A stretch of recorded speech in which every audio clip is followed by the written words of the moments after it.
Garrett Gilbert was in the AAF, the American Alliance of Football, and I see pictures of him wearing a Browns jersey, a modern Browns jersey. So he may have been like he may be on their practice squad or something. Yeah, he came in. They were facing Alabama. Yeah. And Colt McCoy took like a bad sack.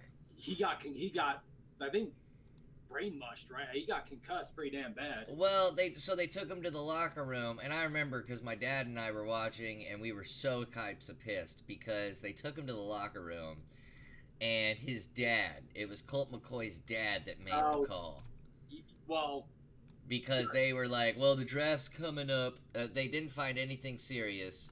Draft's coming up, and we don't want to further affect blah blah blah. And then it was all on Gilbert, and yeah. Let me see. They came within a few touchdowns. It says a severe shoulder injury. It was a shoulder, yeah. Well, no, it wasn't even severe. It wasn't severe because he was on the sideline, and Gilbert had scored a touchdown. I remember this because my dad got ultra pissed. And he's high-fiving people with the shoulder. It's supposed to be injured. No, his dad made the call. It wasn't the medical staff. I remember the commentator saying that, and my dad just, like, losing it. Like, now it says, I swear to God, man, I'm not lying to you. That's what happened. The internet says differently. But, of course, it's the internet, so.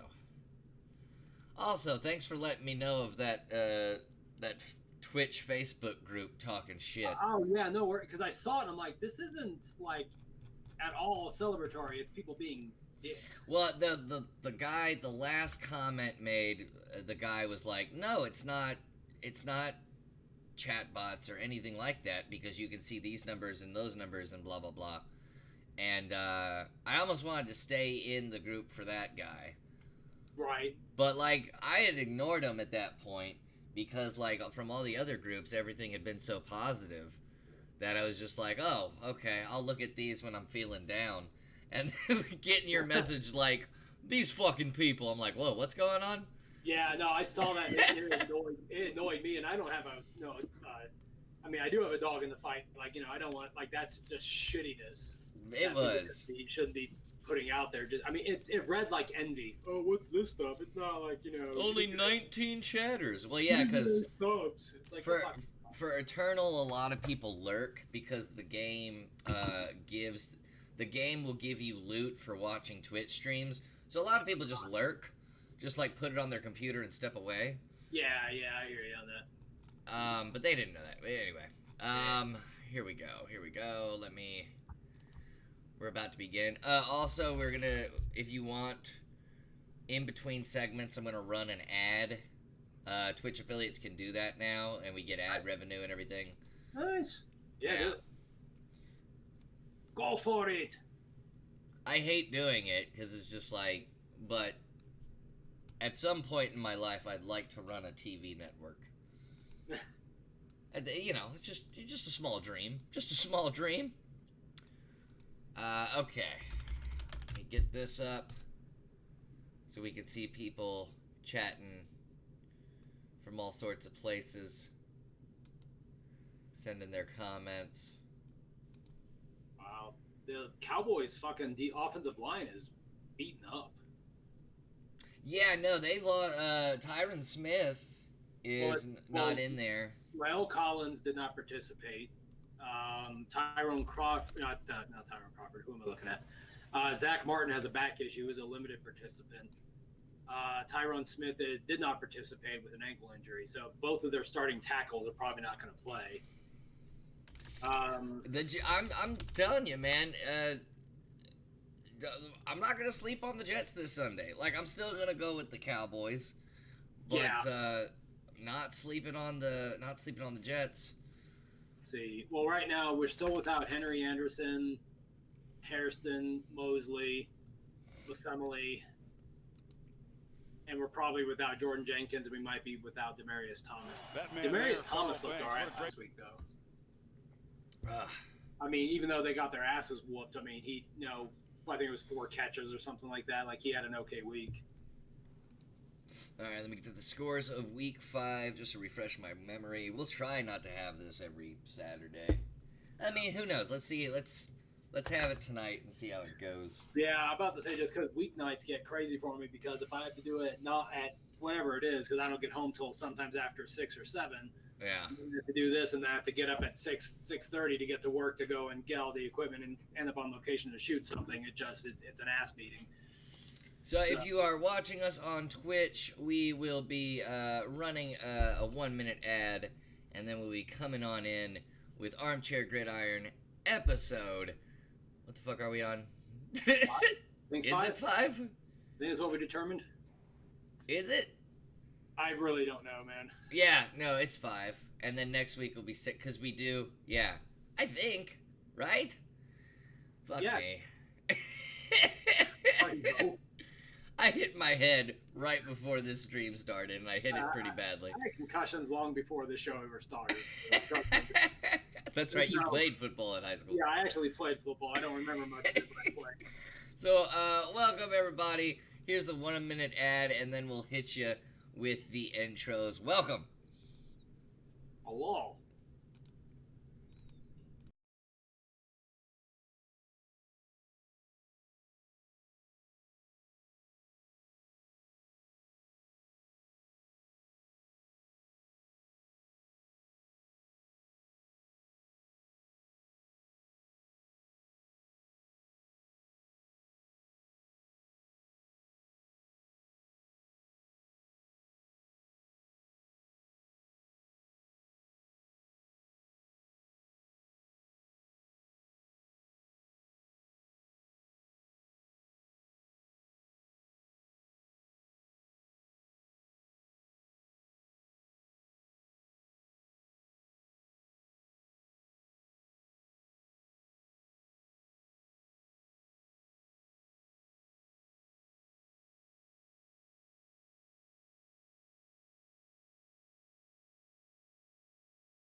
And welcome to Armchair Gridiron episode. We've determined that it's episode 5. We flipped a coin. We think it's episode 5. We're guessing. Let's just go off the bat. I mean, I know it was the start of week 6 and we gotta get into the week 5 scores, but you know what? Yeah, you know what? I'm bringing it up. New England's dominance over the New York Giants. I'm not blaming Daniel Jones for this. You should. I'm not. What is Daniel Jones supposed to do? I did the math. He completed 48% of his passes. He had 3 interceptions that were not not really his fault. They weren't his fault. I mean, granted, the whole damn team's beaten up, but this is why you can't blame him. You know how many sacks you see, I think the Patriots had 1 sack on him the whole night. Yeah. So. The boy wasn't taking sacks. The boy's good. Yeah, no.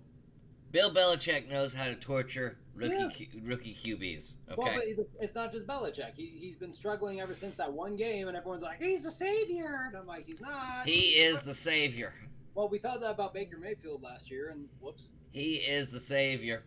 Robert, screw all teams except Cowboys, LOL, Packers especially, Dan. Well, you're not going to like this episode. You're not going to like this. No, we really don't dog the Cowboys on this show. Chris does. Chris does. I don't. No, I mean, the Cowboys don't, see, here's the thing. The Dallas Cowboys, the team itself does nothing that gets ridicule. I think Cowboy fans are confused. It's not that people hate the team. People hate the Cowboys fan base. That's it. I don't. I hate the team. Chris hates the team. Yeah, I hate the team.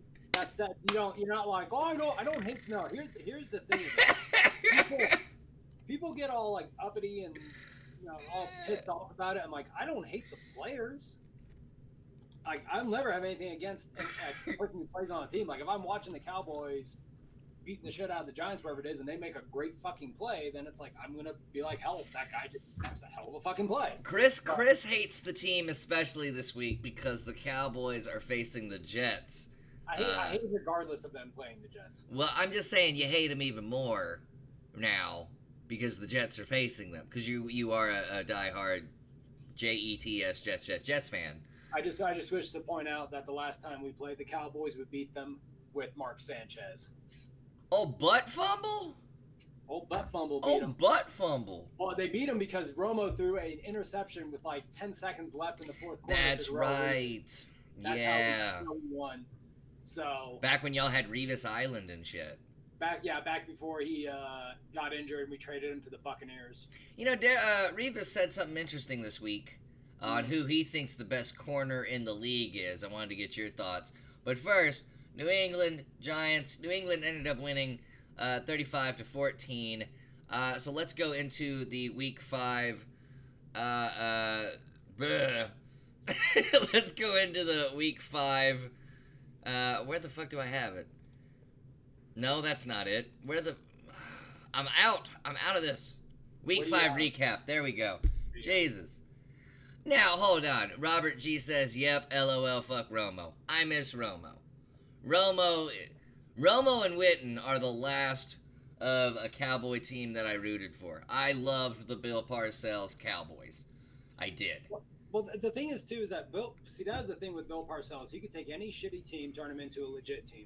And that's what a lot of people forget was that he was the most direct mentor of Bill Belichick. Mm-hmm. Considering Bill Belichick and Tom Coughlin were both assistants under Parcells when they won with the Giants. And then he was assistant with the Jets when Parcells was there. And then when Parcells left, he gave it to Belichick, and Belichick went and basically gave it up and then got traded to the Patriots. If anything, fuck Romo for submitting to Jerry Jones and not putting his foot down and saying, no, I'm still the starter. I'm back. I'm going to start. Dak can wait. That's what I hate Romo for. That he just Romo was just happy to be there. Look, it was a classy move by him, but I swear to God, I say it to this day, had Romo just not gotten on the bench, Romo could have taken that team to the Super Bowl. And Dez caught it, whatever. That's the thing. He could have multiple times, but he kept getting hurt, or he throw a shit ton of interceptions. Or he misses of that team. Or he just didn't hold the field goal placement correctly against the Seahawks. But whatever. Actually, it is the Week 5 recap, and the first game you did want to talk about was the Packers-Cowboys. Oh, yeah, you gotta talk about that, because I think when we did the quick picks last week, I was, I think I had said without Devontae Adams, it was going to be the Cowboys all day, just because. I went with the Packers. Well, and I think I agreed with you. I was like, I wanted to believe that would happen, but without Devontae Adams, there was no way to tell how the wide receivers were going to react, who was going to take over. But that's the thing too, is that they had a hell of a game plan, because Aaron Jones came out for 4 rushing touchdowns. Robert G, by the way, hate to interrupt you, but Robert G says Patriots are going to go to the Super Bowl again and win by 3 points. You just watch. We said that at the beginning of the season. We said that the smartest pick for anyone at the beginning of the season is just to say the Patriots are going to win the Super Bowl, because for the past 10 years, that's the way it's been. Robert G also says Packers have won every game that they have played at AT&T Stadium. Also a fact, yes.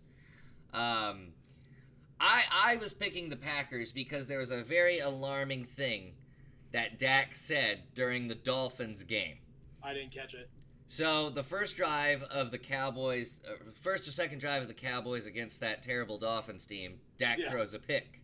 Dak threw a pick, and at the post-game press conference admitted that he got greedy.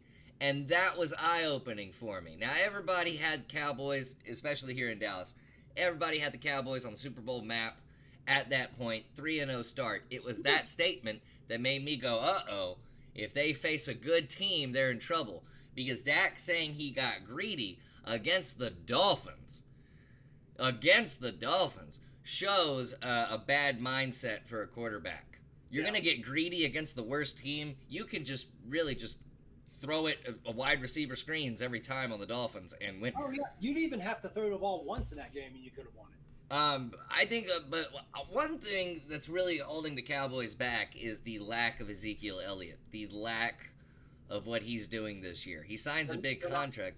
They're not feeding him. They're not feeding him, but when they do feed him, he's not being as explosive. And I think that's why they were feeding him to begin with, because Ezekiel Elliott is very explosive, but he hasn't been really explosive. What in the Saints game, what did he have? He had 14 carries for 35 yards? 40? Something along the lines. I think he ended up he had a oh wait, hold on. I'm looking up his stats right now just because I can't remember what he did against New Orleans. Let me see. He had 18 attempts for 35 yards and a touchdown. He had 6 receptions for 30 yards. Mm-hmm. And a touchdown? No, ignore that. No, that was Todd Gurley. Todd Gurley's been able to put up fantasy points without even having to rush over 100 yards, and it's because he's making these... Not this week, though. No, not this week. I finally took an L this week in our fantasy league. Well, he's injured, man. He's not playing this week. Yeah, no, I got to cover that spread. I said Henderson is they're gonna try to get Henderson a lot of touches, so they'll gotta be out there. I got to go substitute Todd Gurley because I am against Ruth, and Ruth is a... Is she surly because I whooped her ass because she didn't start a fucking team? I think she's surly because you talked shit afterwards. You're the only one in our fantasy league that's just talking shit. If you don't play anything competitive, if you can't handle she took a genuine offense. First of all, you don't work 40 hours and then do 20 hours of stand-up comedy, because if you do the hours, you break that shit down, you're doing 2 hours every fucking night. I doubt it. Hey. Actually, no, Chris, she's fairly new at stand-up, and when you're fairly new at stand-up, you're hitting mics every single night. Now, you get to the 14-year point of me, you can stay home and Twitch stream, and then get paid to just talk about your dick on stage on the weekends. Yeah, I do 2 hours a week of stand-up.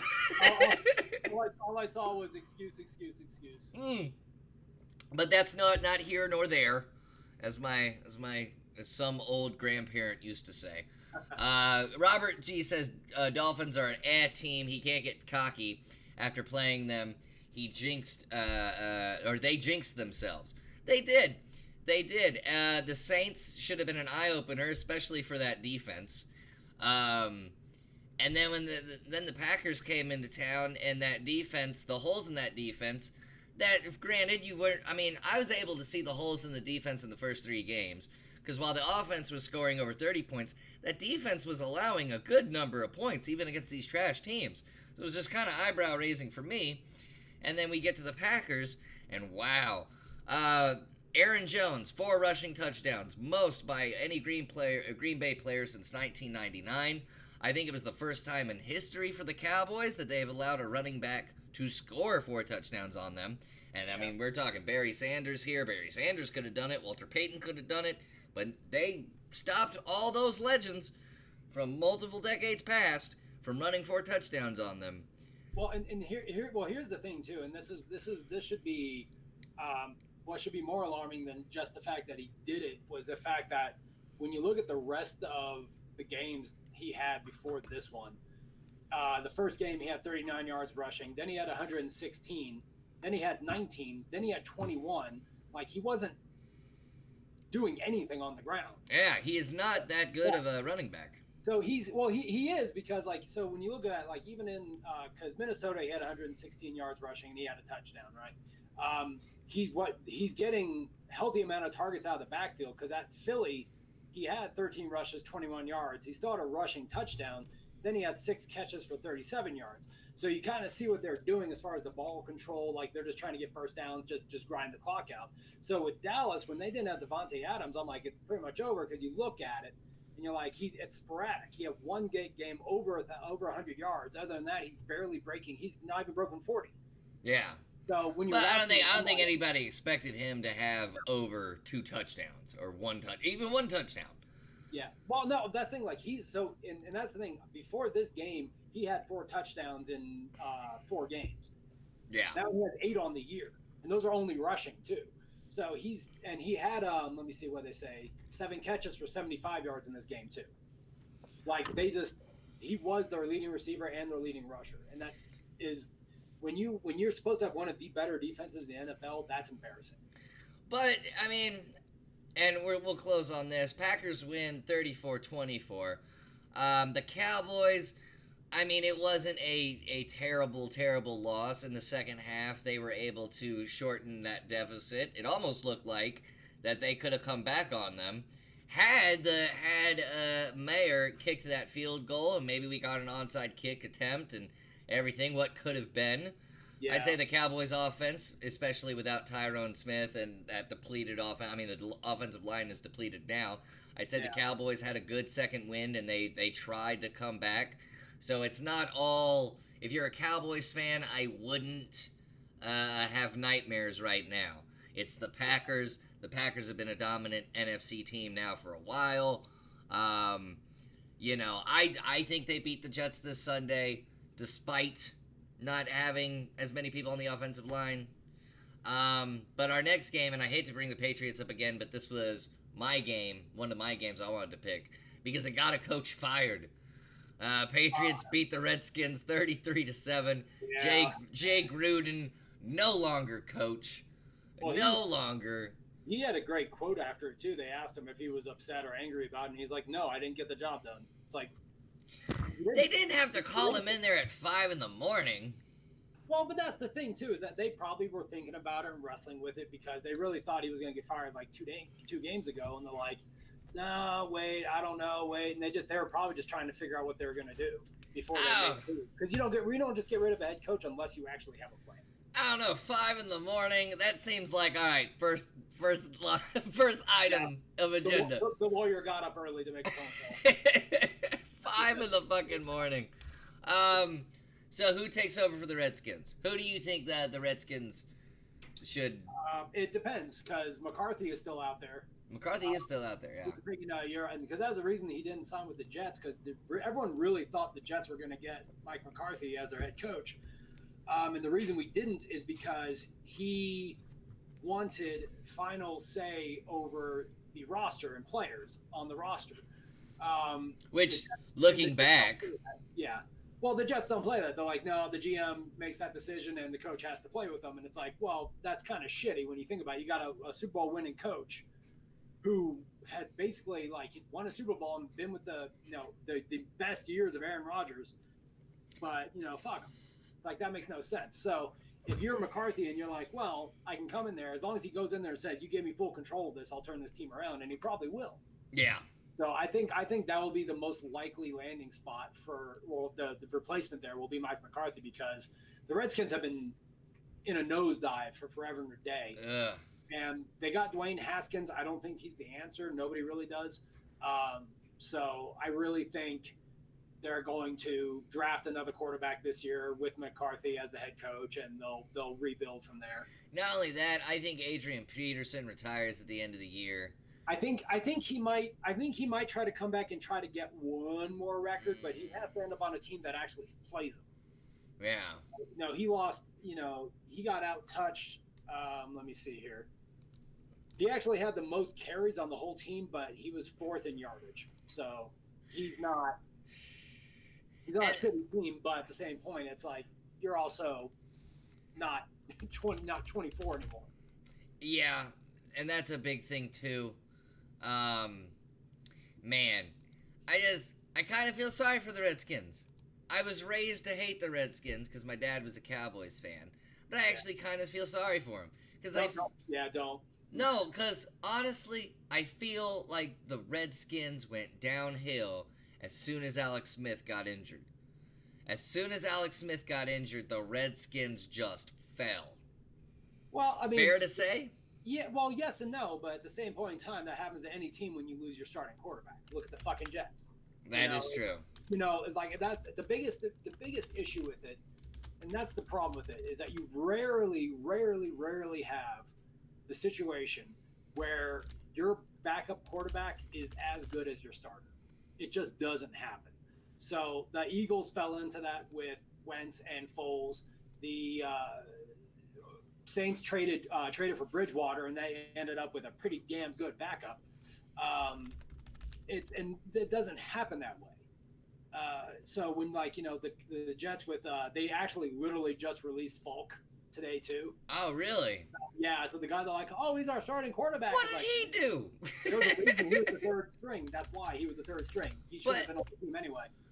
I always hate it when the third string quarterback gets cut though. Like the third string quarterback does his job. He's third string. You know he's not good. All right. And then, well, no, but that's the thing. The reason they have it, which is kind of funny, because I think if I remember how it happened, so it was Darnold, Simeon, and Falk. Simeon got hurt. Falk goes up. They signed David Fallis as the third stringer. They cut Falk, so now it's Darnold and Fallis. Yeah. And I'm like, this is still shitty. Like, if Darnold gets concussed or whatever it is and he's out, we have this guy who, again, should not be starting on any NFL team. I mean, you want to talk about shitty. I just had to replace Todd Gurley on my fantasy team. I had to start Adrian Peterson instead. Well, yeah, let me look at your team. Well, I mean, I could put in Tony Pollard. I could. I wouldn't. But yeah, I would rather have Adrian Peterson, who's projected to have 10 points, up against and they're favored against the Dolphins. And if the Redskins are going to get a win this week or any week, it's going to be against the Dolphins. So, God, yeah, you got nothing on your bench. Well, hey! Now let's not make fun of my bench now. No, I'm not. My bench has feelings, sir. Sammy Watkins is doubtful. Then you got AP and Pollard, yeah. And the Bills are on a bye. Yeah. Yeah, that's a rough go. Hey, I'm evaluating. I can't. Well, they're gonna get healthy. They're gonna get healthy, and I still got a 72% chance. Tom Brady put up a good number this week, a strong number. I got Ingram against Cincinnati. I got DJ Moore against Tampa Bay, and I'm gonna bring him up later. Fells on the Texans, starting to shine. Saw that. Here's the thing. I've been wanting to, ever since I picked up Madden, I've been wanting to put Fells on the fantasy team, but he hadn't done anything in real life, so I was like, oh, but on Madden, and I know people find it stupid, but they do those ratings accurately, I feel. Okay. They adjust them as the year goes on too. And so as the year, probably get a bump. But since day one, I've had Madden. I mean, they had a what's his name as the starting tight end, but Fells makes a great backup, and he's energetic, he's big, he you know what he reminds me of? He reminds me of a young Jason Witten. He reminds me of a young Jason Witten. Not Jason Witten in his prime, but Jason Witten when he was first starting out in the Bill Parcells era. It was just like, oh, there's something to this guy. Reminds me of that. We are getting off topic like a motherfucker, right? So, I'm looking at Bell's stats right now, and I'm like, his game last week, though, he showed he is a great options for when the receivers are covered. Plus, you had Will Fuller having an explosive day. But I'm getting to the Texans in a minute. Your next game. Patriots beat Redskins 30-37. Patriots move on or are now 6-0. But Redskins 0-5. Looks like they might get their first win against the Dolphins, but who knows? We'll go to that in the quick picks. Yeah. What's your next game? Oh God, my brain just skipped. Oh, fun fact about the Patriots, because I like to do the fun fact. Fun fact. Well, Tom Brady passed Brett Favre in that game, and then this week on Thursday passed Peyton Manning. So Yardage. in yardage and passing yardage, I don't think he breaks Drew Brees. But I did the calculation of how much yardage that is. Drew Brees and Tom Brady have passed over 40 miles. Isn't that fucking crazy? I mean, when you think about it, it's really not all that crazy when they played as long as they have and put up as many numbers as they do every year. No, but picture somebody like standing out in their backyard and throwing a ball 40 miles. And that's how much they've passed. So like you've lived in Dallas. Somebody passing in their backyard in Dallas, throwing the ball, and it goes to Sanger. That is nuts. Well, not even Sanger. What's 40 miles away from Dallas? What's 40 miles away from where you live? Name a town. Castle Rock. Yeah. Ooh, really? Castle Rock? Sure. Like the Stephen King inspired show? That's dope. That's dope as fuck. That's called. Yeah, it'd be like standing in your backyard and throwing a football to Castle Rock. I just think that's fucking cool. Anyway, what's your next game? Hang on, I'm doing some quick math. Oh, I'm doing some quick math. Google. Right.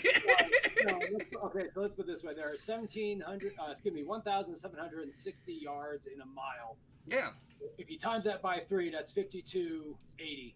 So when Drew Brees throws 5,000 yards, 3 years in a row, some shit like that, it really isn't that surprising when every year he's throwing just under 3 miles. I mean, but if you look at the past quarterbacks like Troy Aikman, different game. It's a different game. Yeah. I don't think anybody from the 90s thought to themselves, just 75,000 yards is just nuts. Well, you could still, that's the thing, is that back in the 90s, you could still hit a quarterback you can breathe on a quarterback without getting a fucking flag. It's so fucking true. Like, it's like Jamal Adams, actually, he was flagged for a hit on Baker Mayfield. Yeah, I saw that, and he landed at the hip. He landed on his hip and slid down to the legs and got a flag. And they're like, man, and he's like, and he won his appeal, and he's like, that's what I've been trying to fucking tell you guys. And that was another thing. I have a funny quote from Aaron Jones, the Packers running back, as he got fined for the bye-bye taunt. And he got fined $10,000, and they asked him about it, and he said, I'm not going to say it was worth it, but the picture was pretty cool. Yeah. Well, but that's the thing, is that I don't understand how taunting is a fucking penalty. Because kids watch the sport, and they don't want kids to taunt and sportsmanship, and that's why. Sportsmanship's pretty good unless you're a dirty player. You still trade jerseys, you still do all the other things. A lot of them went to college together, they're all friends, blah, blah, blah, blah, blah. It's like the one or two guys that ruin it for everybody. And we'll get into the sportsmanship because the Richard Sherman Baker Mayfield thing is very interesting. But your next game. Let's go Ravens-Steelers. Ravens-Steelers. Well, for anything for the Mason Rudolph highlight. Oh. Yeah, it's fucking brutal, dude. I mean, I don't want to show it. You've seen it though, right? I've seen it. I don't want to show it. And we don't have to show it. And and that's why even news networks finally got to the point where they're like, we're going to respect the athlete for this horrible fucking thing. We're not going to show it again. Because in the past, they're like, oh, look, he dislocated his knee and tore every ligament. Like, so. Yeah, the Joe Theismann thing from back in the day. Yeah. So this one, at least, like, you've seen the replay over and over again. I think it's worse when he hits the ground and he's just like hand curled, and it's like, god damn. Like, it's and even who was it? It was oh shit, who hit him? It was Earl Thomas hit him. Earl Thomas. Yeah. And he was even like, oh shit, sorry dude. Like, it's like, that's why I never played football. Hits like that. That, and I'm 5 foot. Yeah. But props to the Steelers.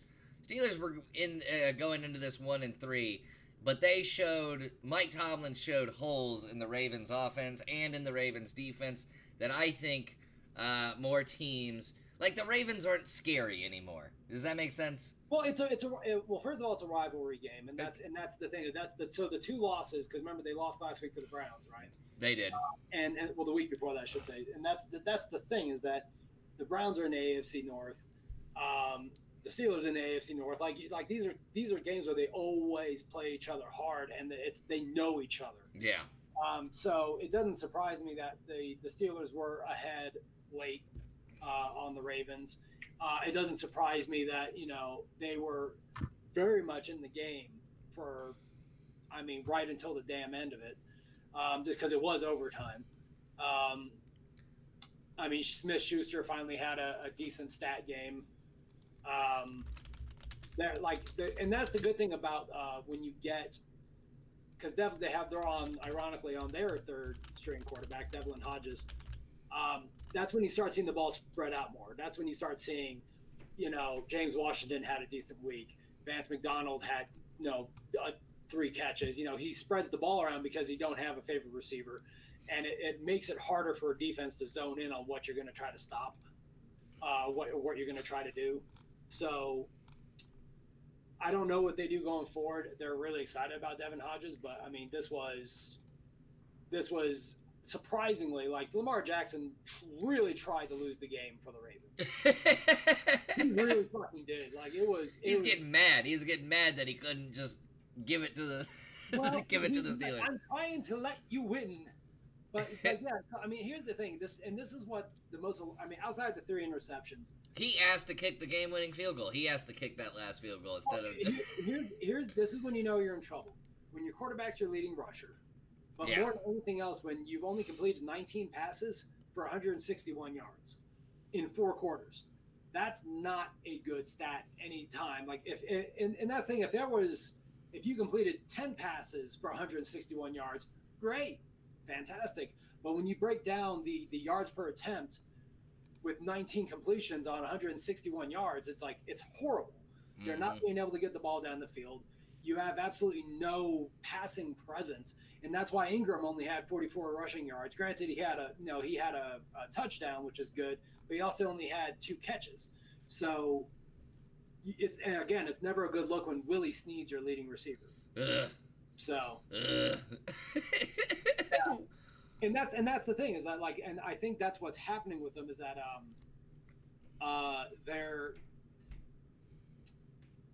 they started off hot.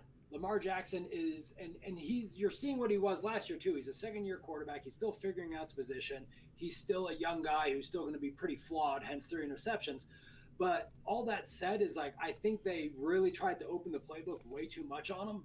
Yeah. Too fast and said, carry us. When they really should just be handing the fucking ball off to Mark Ingram every single man. Between his ability to run, and he does have some good deep ball, he has a cannon. There's no reason Ingram shouldn't be running for 150 yards every single game. Pretty much. And that's how they win games. When you really think about all the games they've won, Lamar Jackson went off, but so did Ingram. But you shut down one, the other one shuts down too.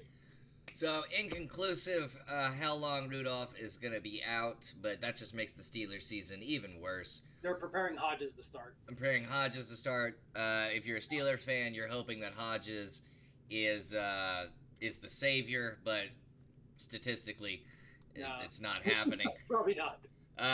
Ravens end up winning that game off of a Justin Tucker game-winning field goal, 26-23. Overtime, I fucking hate that too. Hey, it was an exciting game, though.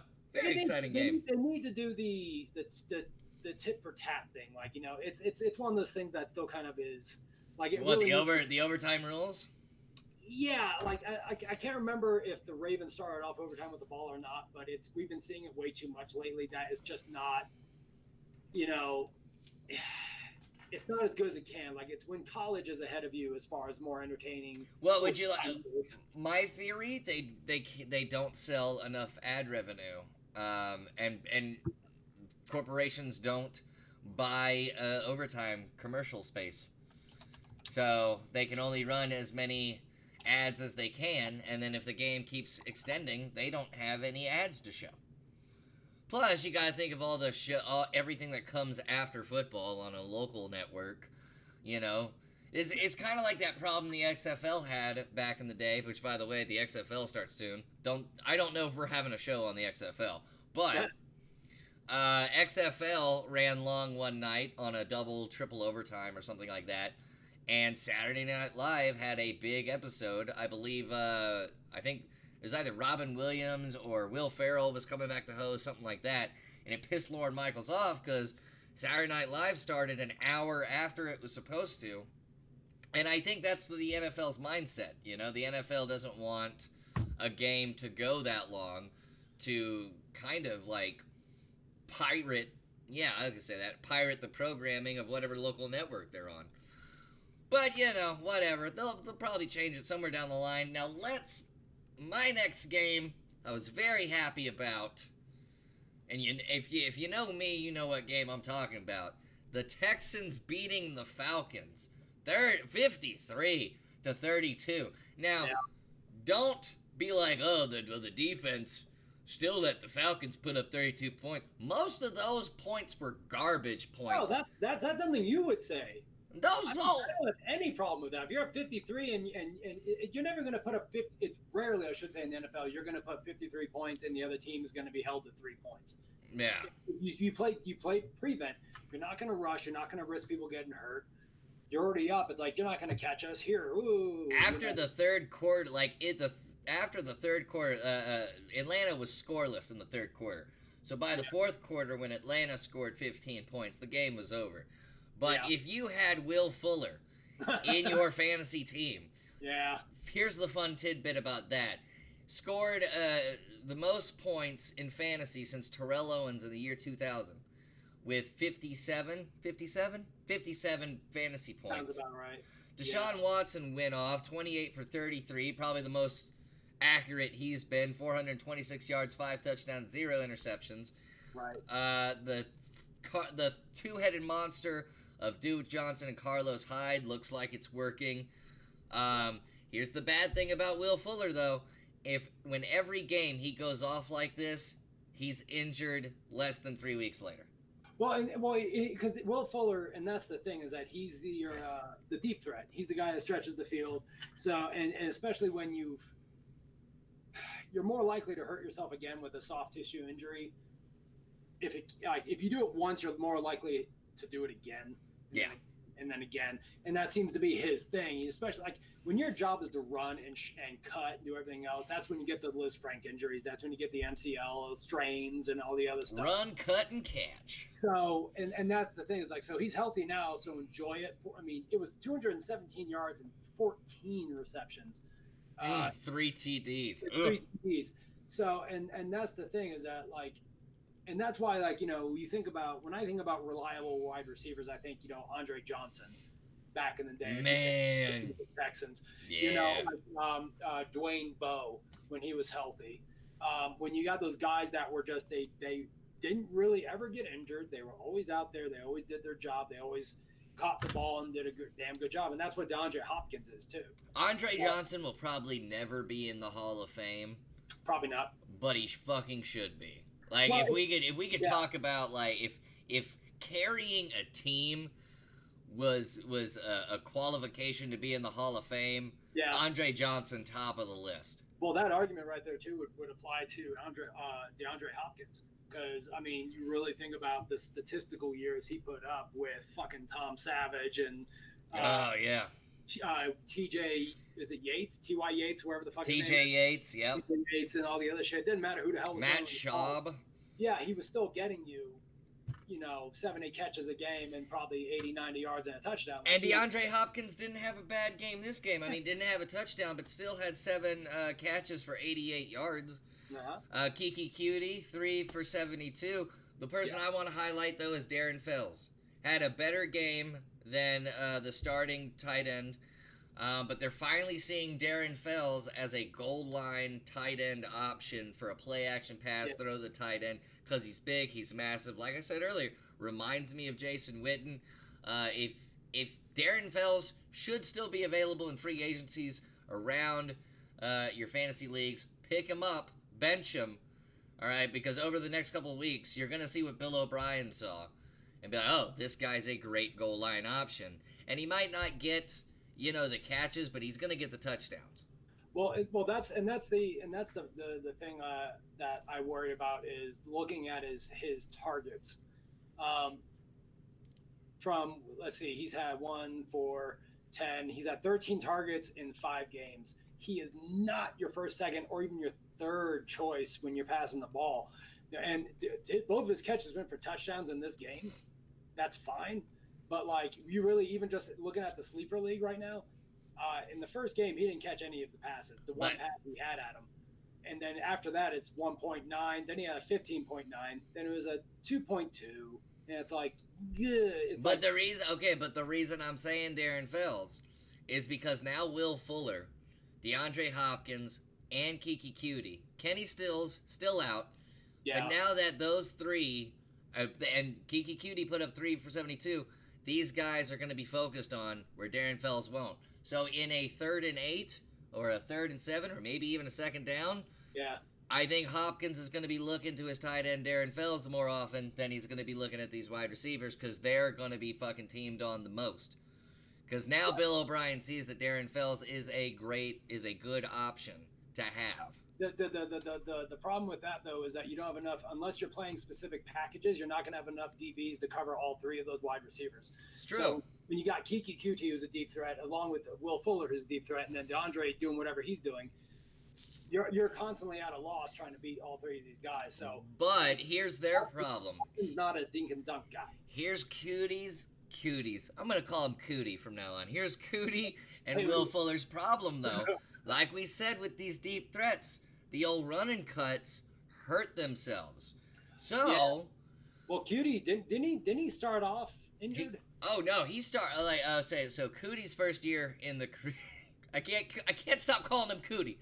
Cootie's first year, he had an explosive start as Will Fuller's replacement or Will Fuller's relief, but then he got hurt, tried to play injured, and then got hurt even more. And that's when Bill O'Brien said, okay, once these guys get slightly hurt, I'm putting them on the bench. All right? Yeah. Now, these defenses, there's only so many people you can cover at wide receiver, but you got to think of the offensive mindset of, I don't want to get these guys hurt just trying to chug it down the field every time when I've got this viable tight end option who can just do a curl route, 7 yards, get me a first down. I don't have to make these guys just go hard 10 or 20 yards down the field. That's why I think Darren Fells is gonna start showing himself more. See, the reason I don't think that is because I think Deshaun Watson he's a much better quarterback than, say, like when you see a team start doing really going after their tight ends, it's usually because the quarterback is struggling. It's not usually because it's a game plan that you got a stud tight end. It's because your quarterback is unable to get the ball down the field. Not in every case, and that's why I relate him to Jason Witten. In the vast majority of the cases, and I'll use Lamar Jackson as that point, because when you really look at who his best receivers are this year, outside of Marquise Brown, it has been his 2 tight ends. It's been Mark Andrews and it's been Hayden Hurst, because when he can't get the ball down the field, he doesn't have enough. He's got decent downfield weapons, but he will dink and dunk the shit out of it, which is why Mark Andrews and Hayden Hurst have had decent years.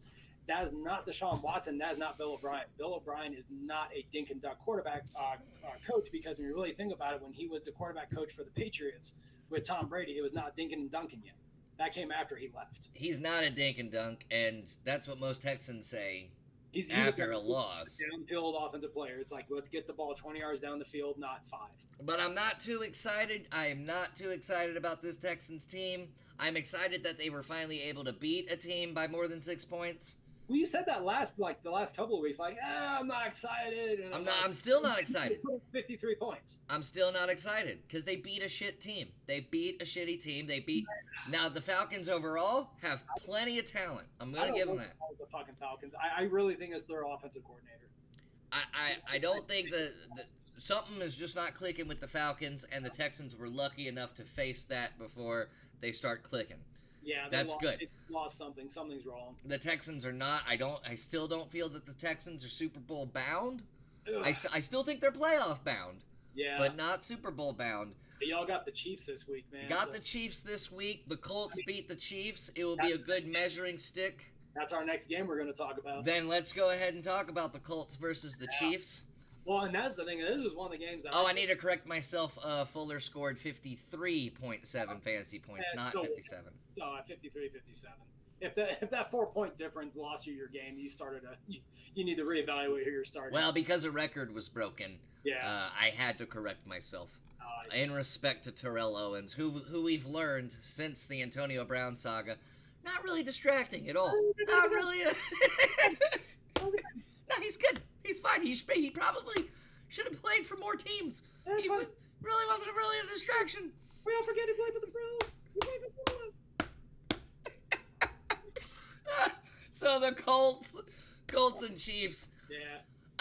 Dude, you've been saying this since we started the show. Colts are very underrated, and man, did they prove it in this game. Well, and that's the thing is that what a lot of the Colts players have been saying is that, and even the Frank Reich, who's the head coach, everyone was really worried, and I was one of them too. Everyone was when Andrew Luck right before the season goes, yeah, done.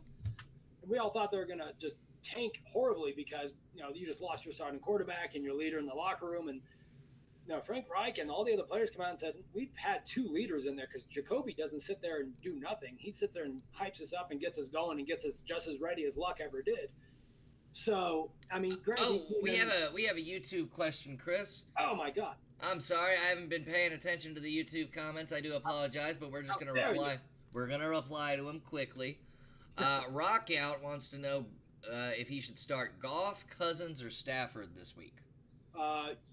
Right now, Goff has a rough matchup. So does Stafford. Cousins against the Dolphins, I would have to say. Well, you got to be careful. Well, I don't think Cousins isn't playing the Dolphins. Oh, never mind. No, he's not Washington's. Yeah, never mind. No, not for If it was the Dolphins, start them all day long. Let me see. It's hard because you're playing San Francisco's undefeated, has a pretty damn good defense. Richard Sherman had a pretty damn good game last week. Goff still has too many weapons. Sean McVay is still the coach. He's going to put up respectable numbers. The Stafford is one of those guys that I want to do well every week, and he usually does. He's got a tough matchup because he's going against Green Bay. Yeah. But this is also a rivalry game as well. Someone puts a gun to your head, Chris. Who do you go with? I mean, let's put it this way. This is the decision I have to make, too, because I have Goff and I have Stafford on my bench. Oh, okay. And I got Goff starting right now. Mainly because what I think is going to happen is it could easily be a defensive battle or it could turn into a shootout. Because LA's definitely, their defense has shown the ability to be porous and to allow some nice scoring from the wide receivers on that secondary. Green Bay has, outside of that Philadelphia game, they've been rock solid, and I'm hard pressed to think of a wide receiver on Detroit that I would be like, yeah, start him, it'll be great. No. Yeah. I think it'll be I think Detroit's going to try to grind the ball out. They're going to try to win. And in typical Green Bay fashion, I'm pretty sure they're going to get up early on them. So for me, I'm starting Goff just because I think it'll be a higher scoring game for the Rams as opposed to Detroit against Green Bay. All right, I'm telling him, I'm replying to him with Goff. Sorry we didn't get to your question. There's only so many monitors that I have for this. But anyway, Colts, Chiefs. Let's get to the game details on this. You've been saying the Colts were underrated and that they should watch out. Andrew Luck retired. So I think a lot of people thought, oh, well, there went the Colts season. But, man, did they hold their own against the Chiefs. They did. Well, and the biggest thing is that apparently right before the game, and this came out obviously in the post game, but Jacoby Brissett was like, we need to go, went to Frank Reich and said, I want to shove the ball down their fucking throats. And Marlon Mack did that. And that's the thing. So Marlon Mack had a great night. No rushing touchdowns, obviously, but he had 132 yards rushing off of 29 carries. So basically, what they did was essentially what the Saints did against Peyton Manning and the Colts in the Super Bowl. 10 years ago? Time of possession. Yeah, they kept the ball out of Mahomes' hand as much as they could. So they grounded out, and when Marlon Mack's averaging, 4.6 yards a carry. I mean, you really think about it, you're not really in much more than third and shorts come third down. And then you got Jordan Wilkins in there who's had a nice little 4-yard average per rush. Like they were able to keep the chains moving and get that clock going. I mean, not a spectacular night for any of the wide receivers, even tight ends. I mean, Jack Doyle, if you're like me and started Eric Ebron, you had a shit night and lost the game because of Eric Ebron.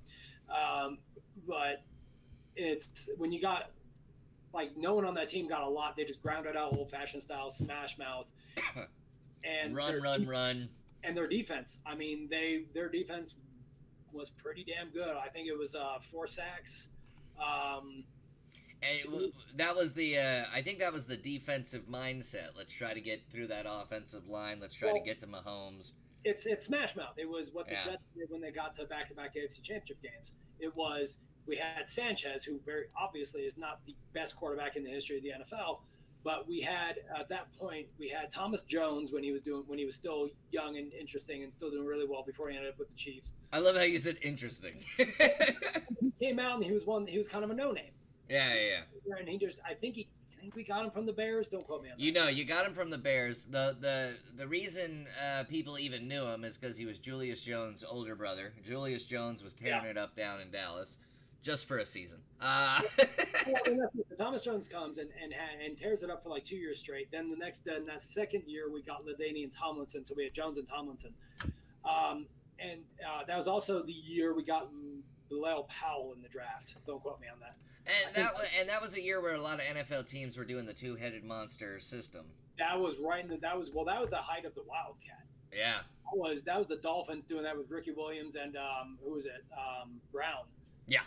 And that's the thing. So when you look at Mahomes in this game still had a decent game. I mean, 22, 39, 321 and a touchdown. Great.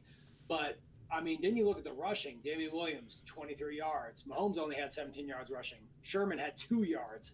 That's it. The whole team rushing had less than 50 yards. Yeah. That's not good. And then you look at when your leading receiver is a guy called Pringle. Once you pop, the fun don't stop. So, they struggled hard, and it's all due to the Colts having a great plan. Offensively and defensively, their defense stepped the hell up and did a hell of a good job.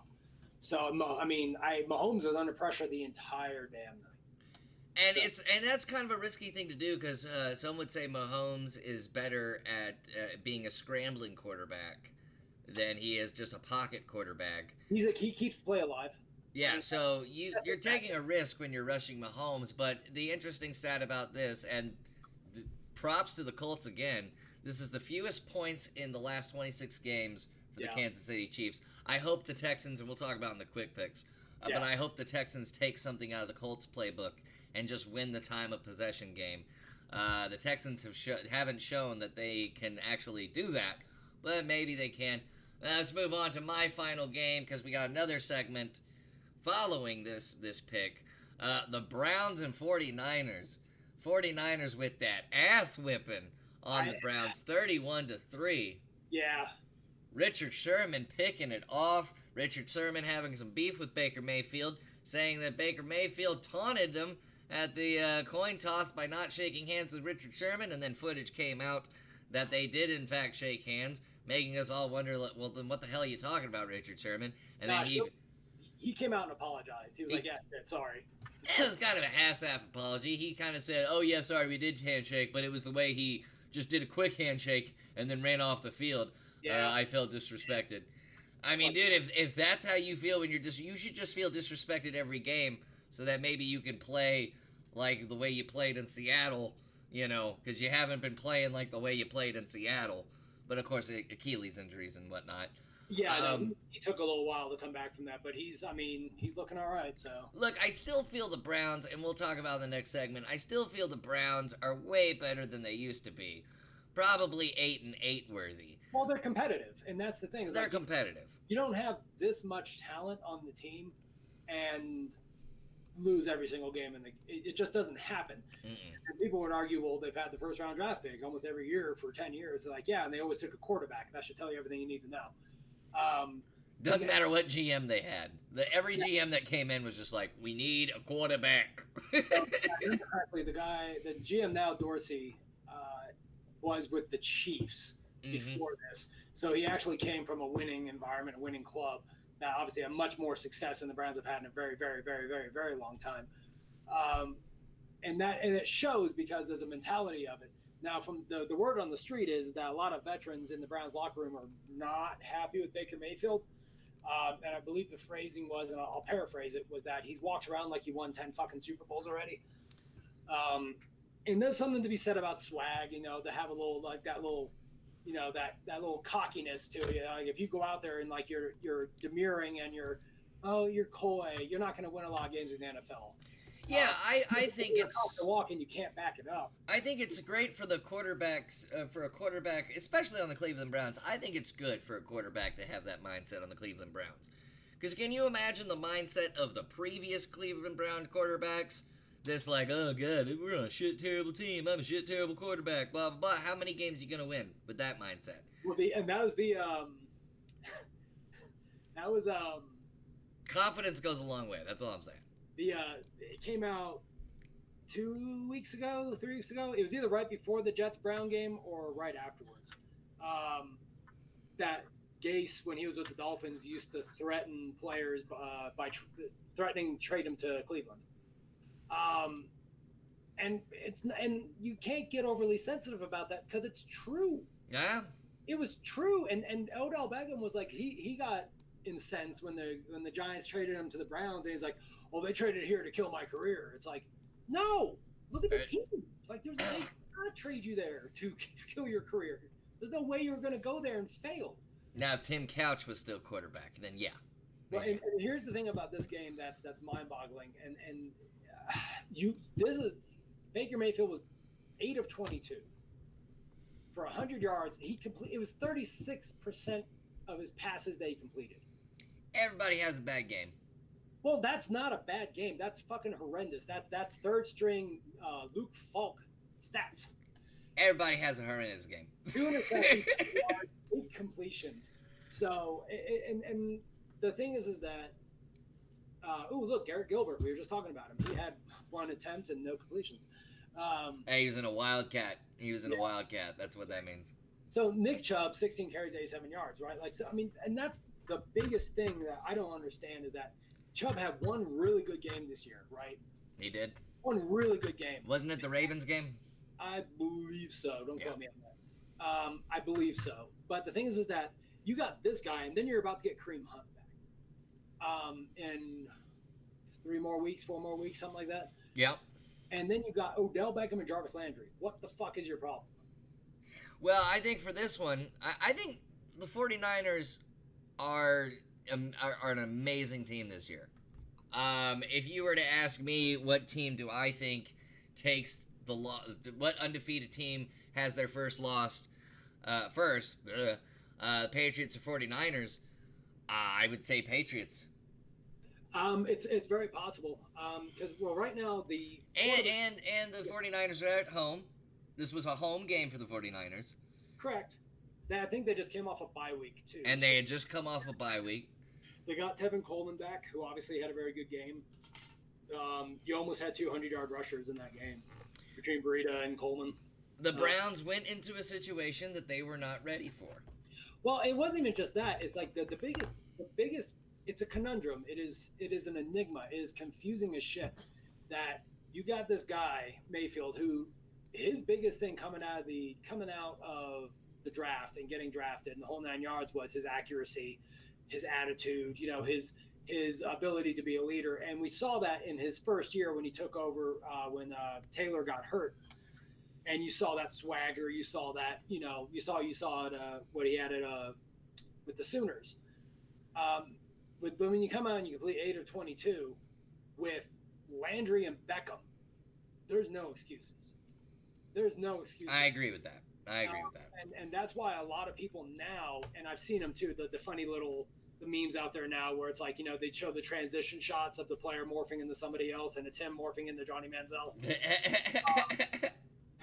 And that's the thing, like, and Manziel had moments where you saw why he got drafted in the first round, and you saw what he could have been if he was able to, stay out of rehab, essentially. And then you saw reasons why he was always buying the first round. Hey-o! Well, hey! But the thing is I can't make fun of another alcoholic. That's terrible of me. But that's the thing with Mayfield is that he was anointed way too quickly, and he bought into it. And I think that's what the biggest thing is that the biggest issue a lot of people have with Mayfield coming out of the draft was his ego, his personality, his off the field issues, trying to run from the cops and all that other horse shit he tried to do in college. That was fucking funny. That was funny. That cop tackled the shit. What was funny, and you and I were watching that draft, was they just kept showing it over and over and over again, like it was the Joe Theismann injury. Yeah, and it's funny because it's a big thing to say because nobody really thought he was going to go first overall until like 3 days before the draft, because everyone thought the Browns were taking Darnold. Like, you're sitting here like we need a franchise quarterback, and out of all these guys coming out, Darnold is by far the best one that's out of the group. He has no personality issues. He's a natural leader, and he's a hella accurate, and he's hyper intelligent. But the Browns, in their typical fashion, are like, no, we're taking the guy that has pure talent. Did you see that 40 time against the cops? Did you see? No, I saw the 40 time as he went ribs first into a fucking wall because he's a moron. The cops are 2 feet away from him, and he thought he could outrun him. Like, are you that stupid? Yes. So the 49ers, 4-0 for the first time since 1990, beat the Browns 31-3.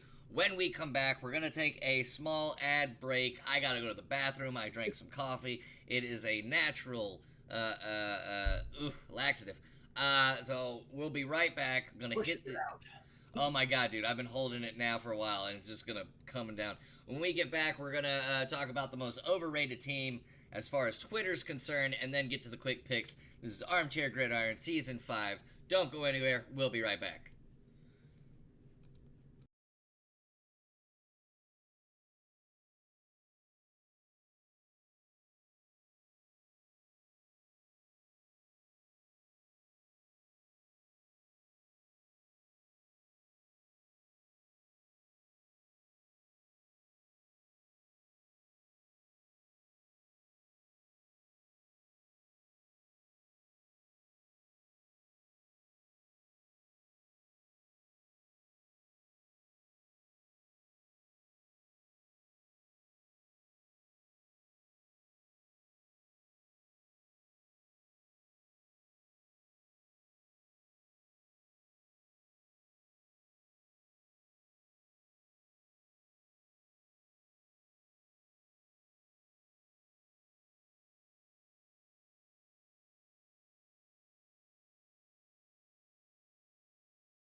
All right.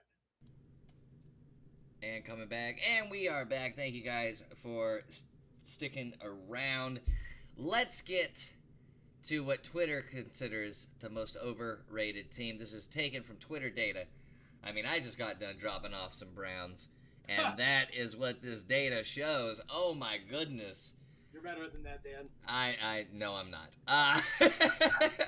As you can see, the Cowboys have been dethroned. Jesus. But we were just talking about him. We've been saying this since the beginning of the season that the Browns have been overrated. They are overrated. Now, do I? I mean, I still, I think they're gonna go 8-8, 7-9, 8-8, maybe a wild card.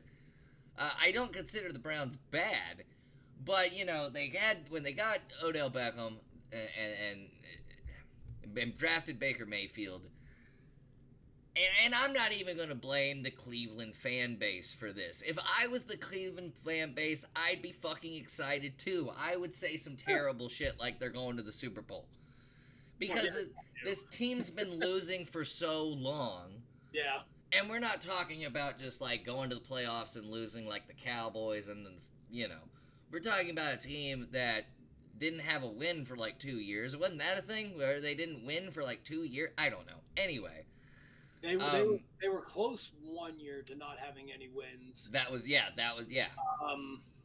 I think blame the The only media. team I remember was the Lions with John Kitten that went 0-16. That's the last one I remember before the Browns.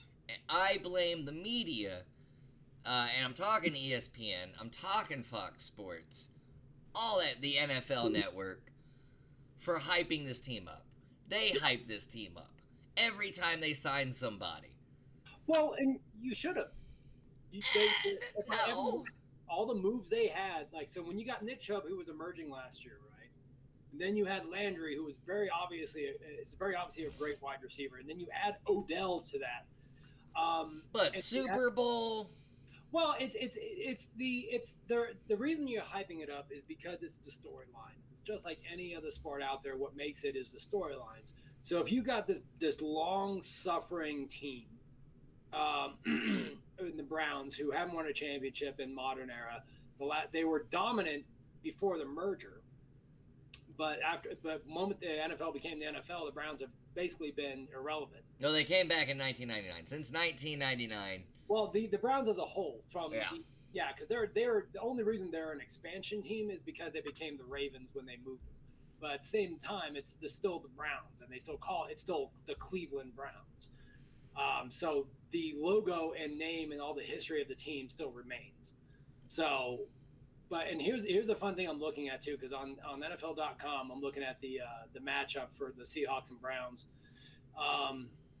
and they got quarterback comparisons and all the little stats about it. And it's funny because Russell Wilson is who they're comparing him against, which is he's completed 73% of his passes this year. He's averaging 281 yards a game. He has no interceptions on the year. He has 12 touchdowns, no interceptions. Baker Mayfield has completed 56% of passes. He has 4 touchdowns and 8 interceptions.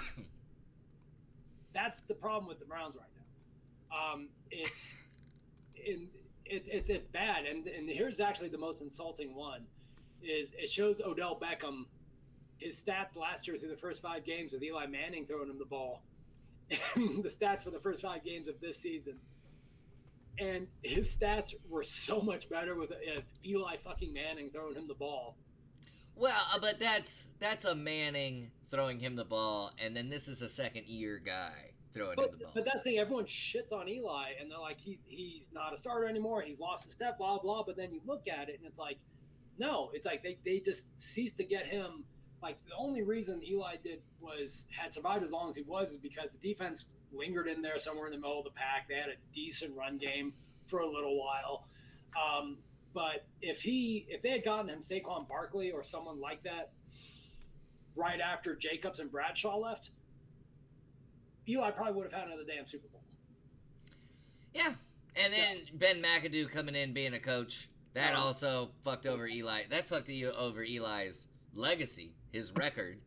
Yeah, but he took it on the chin. He's like, fuck it. Yeah, all right, it's your call.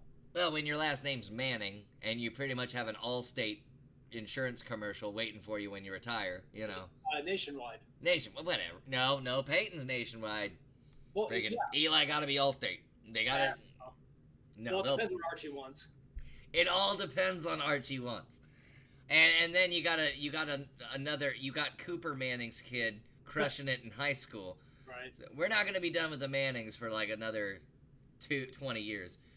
But what I find interesting about this overrated thing is, like, I love how the states with rivals were just like, nah, fuck our rivals. Like Illinois. Look at Illinois. Green Bay. Green Bay's overrated, Illinois. Really? Green Bay. They've had a Super Bowl the last, like, 10 years. Let's go to the home state of Cleveland. They think Baltimore's overrated. Again, they've had a Super Bowl. Yeah. The last 10 years. Everybody's shitting on the Cowboys, obviously. And then I think Louisiana has Cowboys because of the recent game that they had. That social media war was crazy. It's a rivalry, and it's like, it's kind of like the Texas OU rivalry. It's like, even though they actually play in the same division in college, but it's especially with the game last year, and I mean obviously with Sean Payton being passed over for the Dallas Cowboys head coaching job, there's a lot of bad blood, Mm-hmm. and that's the funny thing is that, I mean, it's kind of weird that North Dakota would have a problem with the Rams. I don't see why. Yeah, or Nevada, But Nevada has a problem with the Cowboys apparently, which is like okay, sure. I mean, Did y'all lose money on some games? who the fuck knows? It's funny though. It's like it's ironic that it's like it's understandable that New York is like the Cowboys are overrated because obviously Giants Cowboys, but it's like all the New England area is like fuck the Browns. It's like wait, what? Why do y'all care? It's a blip on your map. Is that no? They have the Cowboys in the Massachusetts. New England area. New England's not a state. Oh, really? It's not. It's not in Massachusetts? I'm an idiot. I'm a fucking idiot. The New England Patriots are in Massachusetts, but the area that Massachusetts is in is known as New England. I don't get it. I have no understanding. And that's probably coming from like when America was founded and shit, and we just never changed it. Correct. Okay. Yeah, it's New Hampshire, Maine, all that stuff. That's all considered the New England area. I'm so confused. That is so weird to me. Technically, Connecticut is too. Huh. Oh, I just learned new things. Yeah, Rhode Island, New Hampshire, Vermont. Well, so I think the Boston area says Cowboys because... Well, yeah. 5 Super Bowls and 6 Super Bowls and just like one sports town versus another sports town. I just got done seeing the Stars against Boston. Well, yeah.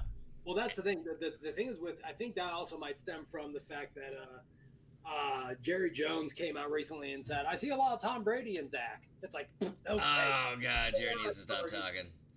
Yeah. Well, also, Texas, I mean, just sports in general.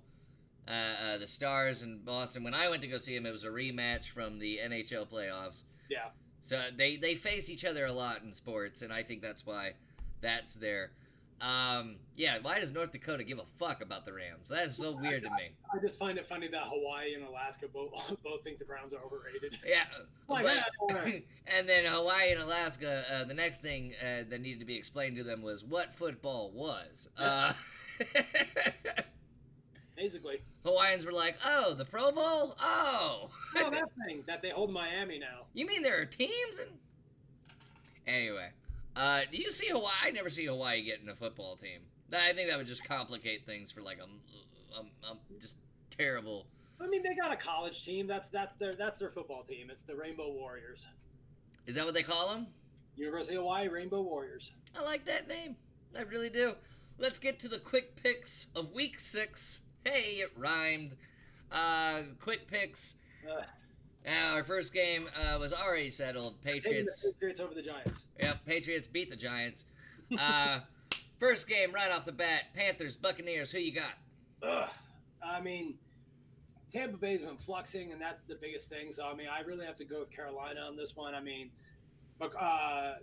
Christian McCaffrey he's back is fine. He will be playing. The team's been looking pretty good with Kyle Allen in there. I don't think, McCaffrey's going to have the week he had, obviously, those I would love him to. I think the Panthers are going to take it. The Bucs have been struggling a bit, and it's been Winston the whole damn time. So I'm going with the Panthers as well. Yeah. I'm going with the Panthers as well. I expect a big game out of DJ Moore. Possibly. Expect a big game. Yeah, very possibly. That's actually an 8:30 game. That's an early game. So is it in London? London? Jesus, why are we doing this? Okay. International series, yeah. Either make a London team or just stop it. There won't be. The thing is, I really do. I'll make it really quick because I know it's quick picks. So I'll make my quick opinion quick. They're not going to do that until they can get multiple teams in Europe, so that there's not one team that has to fly. Like every team doesn't have to fly back and forth. Because it just wasn't work. So you'd have to start another division in Europe and then have the European Championship versus the American Championship, so on and so forth. Bullshit. Anyways. Oh, man. That's like 50 years down the road. But I hope I'm alive. I hope the planet's alive. Next game, noon game. Redskins, Dolphins. It's a winless team It's versus the tank bowl. winless. It's the Tank Bowl. That's what it's been dubbed. It's what I just put in my toilet. I'm gonna go with the Redskins. Yeah. Only because I've watched the Redskins and the Dolphins multiple times, and the Redskins don't look as bad as the Dolphins do. The Redskins are at least competitive. They have more weapons. At least between Trey Quinn and Terry McLaurin, they actually are looking solid in the wide receiver department for the upcoming years.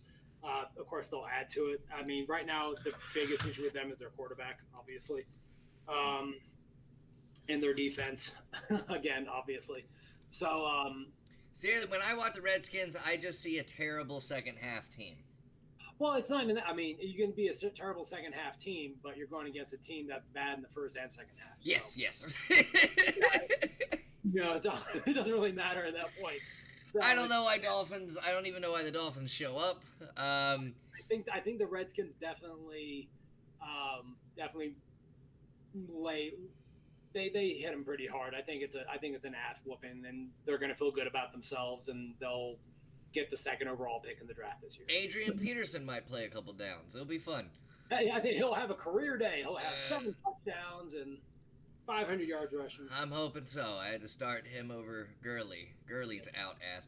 I think people have a touchdown. I think they'll just feed him the ball because at this point everyone knows nobody's making the playoffs, so why get hurt? Exactly. Eagles versus Vikings next game at Minnesota. God. See, and that's the thing is like watching the Vikings last week. Yeah. When they finally kind of opened up the offense again, they let Thielen get the ball. Diggs caught more passes than he had in the past. Like their team, and while Dalvin Cook still had a great game. The Eagles have been looking pretty damn solid too. This is a really, really hard call. I think the Vikings take it though, mainly based on the difference in their defense. The Eagles' defense is decently porous, and people are like, well, look what they did to the Jets, and I'm like, exactly, the Jets, the team that can barely complete a fucking pass past 5 yards. Hey, now Sam Darnold's coming back. And Sam Darnold's coming back, and they're looking good. That's besides the point. But right now, I think the Vikings have finally figured out, listen, we can run the ball and throw the ball, and we have a pretty good defense. And that's all you need. You got a complete team there. The Eagles they're kind of lopsided. Their defense is pretty weak. So I think Cousins is going to have a good game. I think Thielen's going to go off. Hopefully Diggs will too. If you got Cook, obviously you're happy as a fucking clam because he's probably going to get you 200 yards rushing. It's going to be a pretty good game, but I think it'll be at least a 2-score win by the Vikings. I'm going to say 3 points from the Eagles.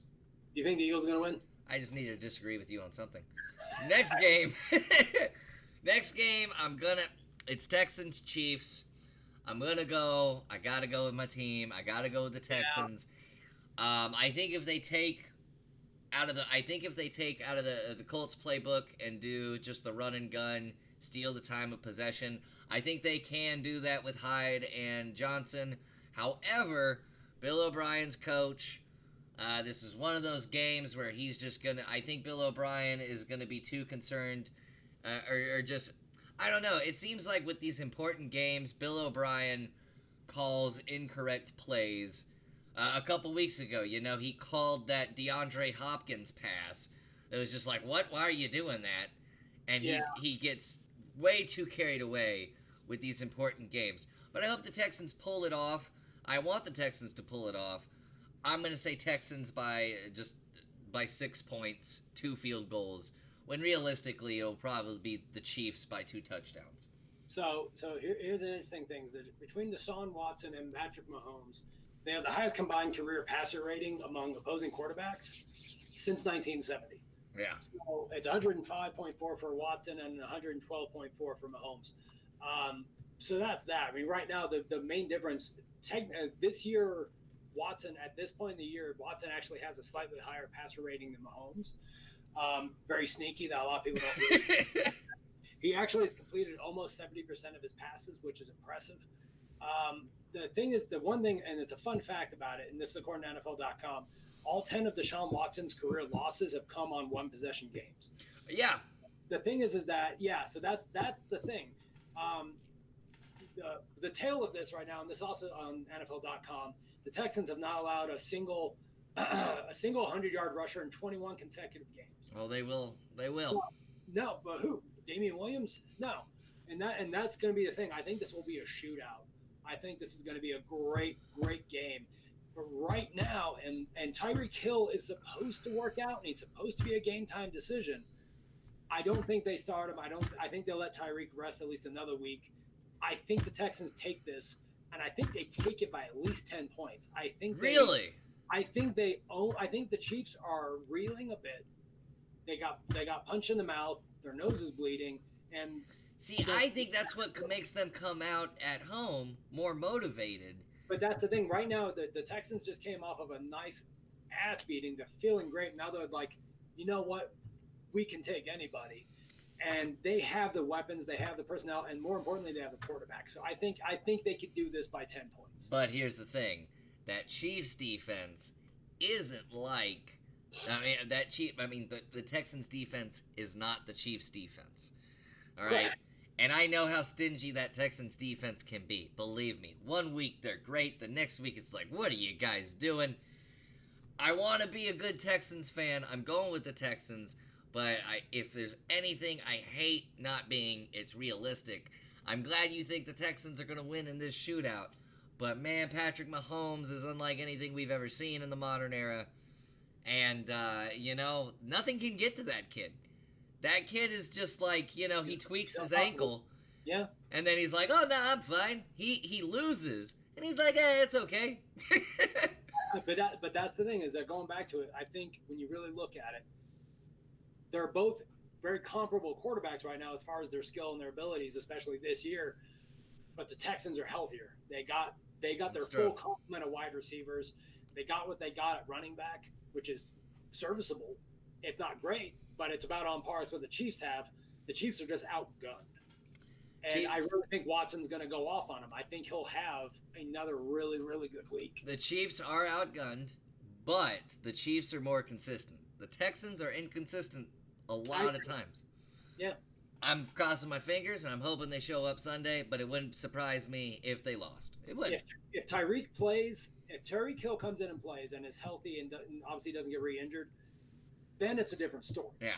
But right now, you've seen what they've been able to do without him, and obviously how much they struggle without him, too, because Tyreek's a game changer. He will blow up a game plan. I hope I don't have to watch that game on the internet, but... Because the Patriots, Jerry Jones, for some reason, has it where it's like, all right, every weekend in Dallas, we're showing the Cowboys game, whether it's 3:15 or noon, and then the other game, it's going to be fucking the Patriots. Or a division rival. Yeah. I never get to see the Texans here. Maybe I get to see the Texans tomorrow. I haven't even checked. But I'm going to be watching that game closely. I think a lot of people are. It says CBS. It says CBS, but like... I don't know why they black it out in Dallas. So, man, you would think. However, so the Redskins, they're going to show the Redskins game, okay? Because a division rival. So most of the times when the division game is playing at 1, like over here, there's no football game. I got to watch Joel Osteen or some shit, over on the other channel. It's very weird how they do things down in Dallas, especially with the police. Anyway, next game.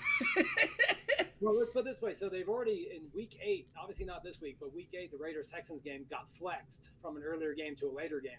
So. Oh, yeah, I heard about that. So the thing is that the NFL is recognizing that the Texans are a legitimate team.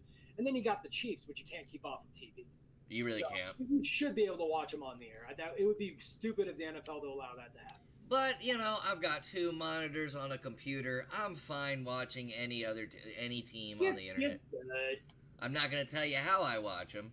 But next game, we've got Saints versus Jaguars for a quick pick. Got to go with the Saints. I know Uncle Rico, but the Saints. Teddy Bridgewater is proving to be a good game manager. And Drew Brees is going to be coming back around the corner here probably next week, maybe the week after, maybe even after, pretty soon. But Teddy Bridgewater is playing very well. Jaguars are the Jaguars. What do you think? Do you think so? You're saying the Jaguars can beat the Saints and the Cowboys can't. Correct. Wow. Again, I'm enjoying the comparisons because right now, Minshew is up there with the best of them as far as starting quarterbacks right now. He's 63% completion rating. He's averaging 250 yards a game. He still has no interceptions. He has a little bit of a fumbling problem, but I think that has more to do with the offensive line than it really does him. He's got 101 passer rating, right? Pretty damn good. The defense. That Saints defense is amazing. Well, it's the Jaguars too. So this is the side-by-side comparison, which is great. The Saints defense is allowing 23.2 points per game. Jaguars are allowing 23.6. Passing yards are about the same, 255 to 245. The Jaguars have 1 interception and 16 sacks. The Saints have 2 interceptions and 16 sacks. This is going to be like a 16-13 game. They're very comparable defenses. So what I think is going to be the game changer is Minshew, mainly because between him and Bridgewater, Minshew has the weaponry and the connection with his players he has no problem heaving that ball down the damn field. He has not shown any problem with completing the long passes and getting the ball in the damn end zone. And since he's taken over, Leonard Fournette's woken the fuck up, and they suddenly got a run game. So these two teams are very, very evenly matched. It's a hard call. I'm gonna give the Jaguars this one. I think they get the 3-3. I don't think it's gonna be a blowout. I don't think it's gonna be high scoring necessarily, but I think it'll be like 21-20. I think that's a reasonable guess for this game because Minshew is the improbable quarterback, and it's his day right now. And he's right now, even though Bridgewater's got the stats, Bridgewater doesn't have the arm or the game plan to go down the field on the Jaguars like Minshew can probably do on the Saints. Minshew. Sorry, that's my AFC South rival. Fun little note on that too. Before we move on to the next game, the Jaguars purchased 30,000 mustaches to give the fans for this game. Fans can just grow them. Even the women. I've been to Jacksonville. Yeah, well, just grow them. I know the women are very capable of growing mustaches in Jacksonville. Next game. Seahawks at the Browns. Yeah, this is one of the things I was talking about earlier as far as the comparisons. Like, I mean, right now Wilson has not thrown any interceptions. Metcalf is looking good. He's actually, Lockett's looking pretty good. He's got a well-rounded team. Carson's going off. I'm going with Seattle. That's the thing. It's like, so they have all things like, Baker Mayfield is, 5-3 in his career after coming off a loss, all the other stuff. But right now, Russell Wilson has a better passer rating than both Mahomes and Tom Brady. You're going to lose basically because they're going to get up on you and they're going to keep you down. Yeah. And if you're struggling as hard as Baker Mayfield has, when you've literally got a 1-to-2 touchdown to interception ratio, then you go against the Seahawks. Sorry. It's not the Legion of Boom anymore, but the Seahawks are not a horrible defense. No, they're definitely not. It's unless the Browns can get up early and get Nick Chubb going, it's unlikely that the Browns are going to win this. And I think the Seahawks are going to have a pretty convincing 2-score win over the Browns. Next game, and I agree with that 2-score game. Yeah. Next game, Bengals Ravens. I say the Ravens on this. They're at home. Yeah. They barely got out of Pittsburgh with a win. It's time to go back to what they know, and they know how to beat the Bengals. Well, they know, and the thing is that they'll be able to, like, basically right now. Mixon doesn't have a great history against the Ravens. That whole team is hurting right now. I don't know if AJ Green's coming back for this game. I don't know why he would. If I was AJ Green, I'd just stay on the sideline and Hope he can get traded. Be like, oh, my leg. Oh no, my toenails. Shit. He is like the Bengals are just a hot mess. They're in the running for the first overall pick in the draft is in 2020. There's no reason that Lamar Jackson's even going to start in the fourth quarter because they should be up 38-0 at that point. It's an ass beating, like through and through. Next game should be a good one. 49ers at Rams. The reason I say it should be a good one. Should be. Because we really don't know if the Rams show up. But yeah, I'm gonna go with the 49ers. Yeah, this is a hard game, mainly because the 49ers actually offensively have been doing better with seemingly less than the Rams. So they've been averaging 31, almost 32 points a game. The Rams have been averaging less than 30. They've been averaging more yards per game, more rushing yards. And here's the telling feature, and this is ironic. According to NFL.com, the 49ers offense has been averaging 200 rushing yards per game, whereas the Rams have averaged 96. That should not happen with Todd Gurley or Brown or Henderson. You have guys back there who can run the ball, but you're not getting it. Yeah. The biggest and another telling bit is the Rams have obviously more passing yards per game with 317 compared to 227. The Rams obviously have better wide receivers. Well, I should say more brand name wide receivers. But right now, Garoppolo statistically is having a better year than Jared Goff. Goff is basically 1-for-1 touchdown to interception ratio. And here's actually a fun little thing. They give a comparison to fantasy points per game. Goff has more fantasy points per game than Garoppolo, but that has more to do with the yardage he's able to pass for. Yeah. So, because Garoppolo right now is 7 touchdowns, 4 interceptions. He's got just under 100 passer rating. Goff is at 83. Garoppolo and Brissett, former New England quarterbacks, doing well with their teams.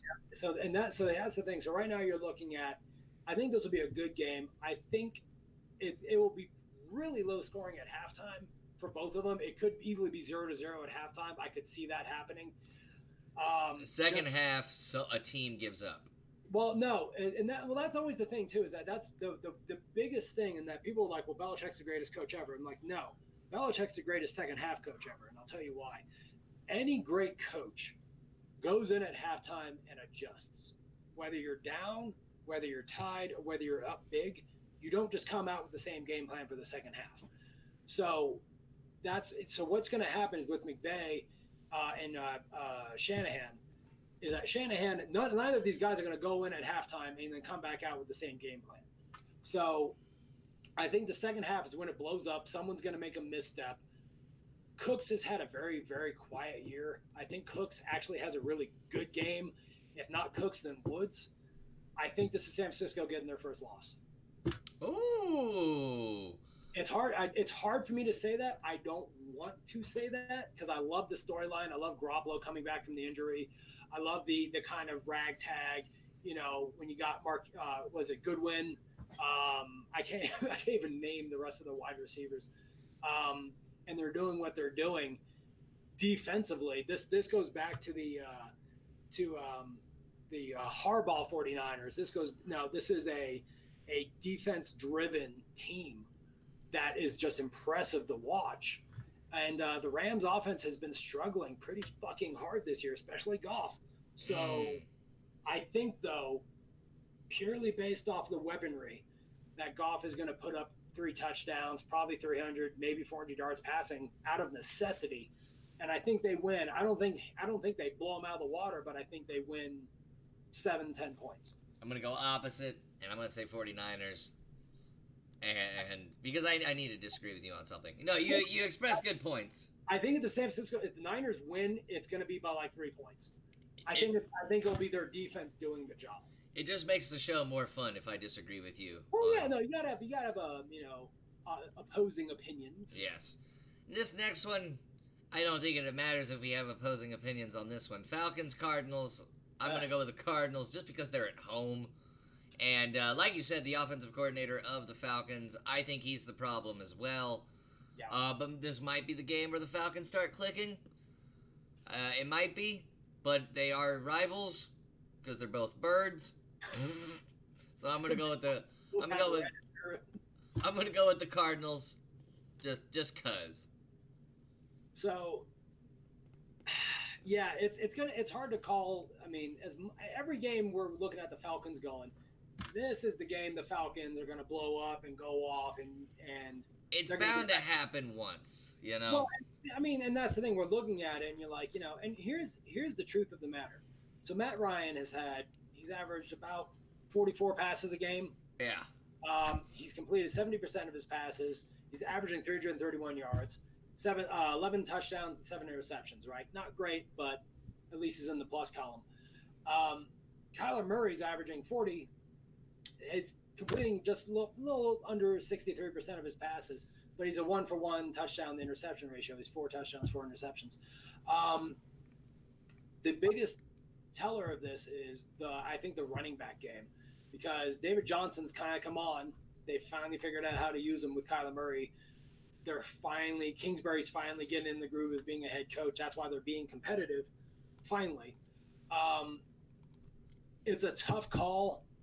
I think based purely on experience, Dan Quinn, defensive-minded head coach, is going to put the ringer on a first-year head coach and a first-year quarterback. So I think the Falcons take this probably by 2 touchdowns. 2 touchdowns. Very nice. Next game. I'm sorry. Cowboys at Jets. Oh. For your sake, I want the Jets to win. However, I hope Sam Darnold comes in there. Hey, I haven't played in a while. Let's torch it up. And that's very possible. That might happen.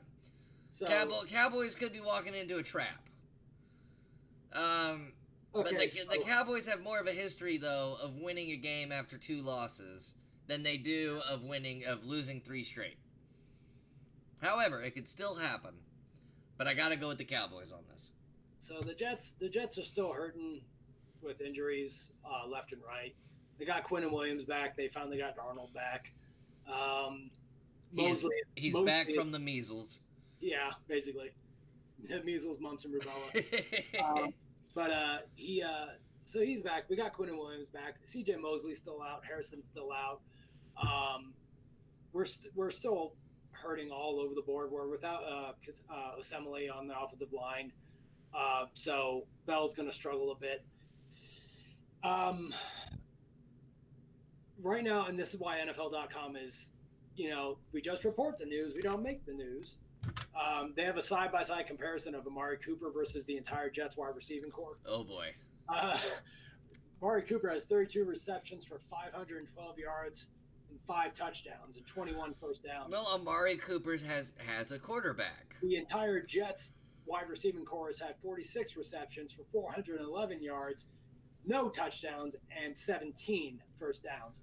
That should tell you everything you need to know. Well, Sam Darnold's been out now for a while with mono, and their backup quarterbacks have not been good. Yeah. That explains that comparison. You put Dak Prescott on the Jets, and then those are reversed.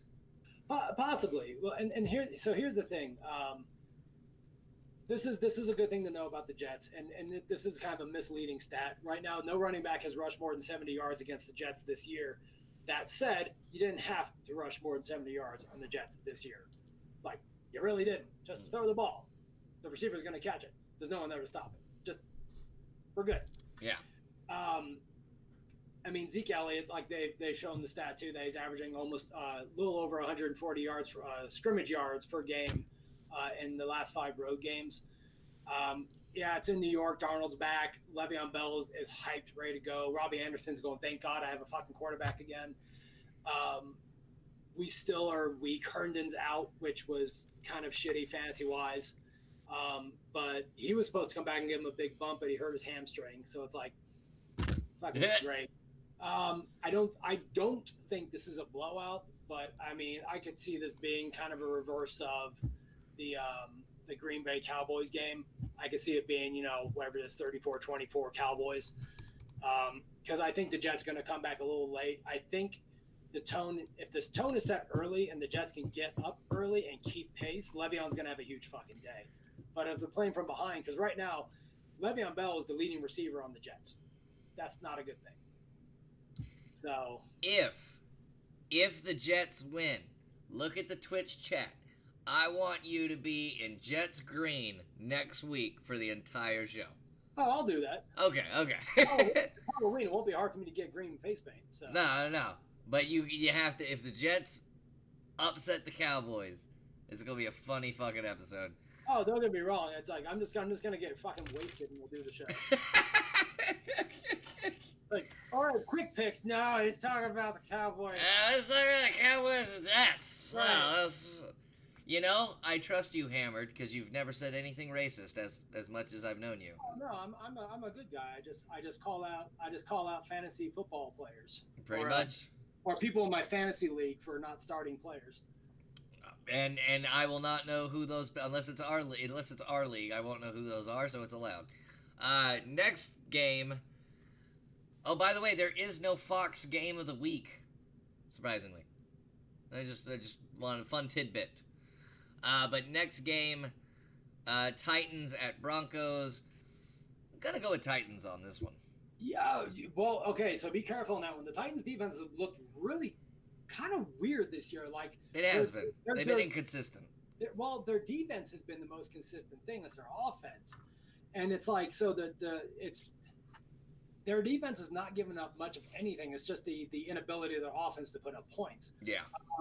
The thing for the Broncos, they finally got a win, right? They finally put that one in the win column. And thank God, because this is what I was screaming about the first 2 or 3 weeks about the Broncos and fucking Philip Lindsay. It's like, stop splitting the carries. He is your better running back. He is your better playmaker. Don't get me wrong. Like, I always forget his name because I get so angry about it. But the other running back on the Broncos, he's good, but it's about pacing. If you can't get a guy into a rhythm, they're never going to get those big plays. Lindsey is a big play guy who can get you on every 4 or 5 plays. He'll get you those 20, 25-yard bursts.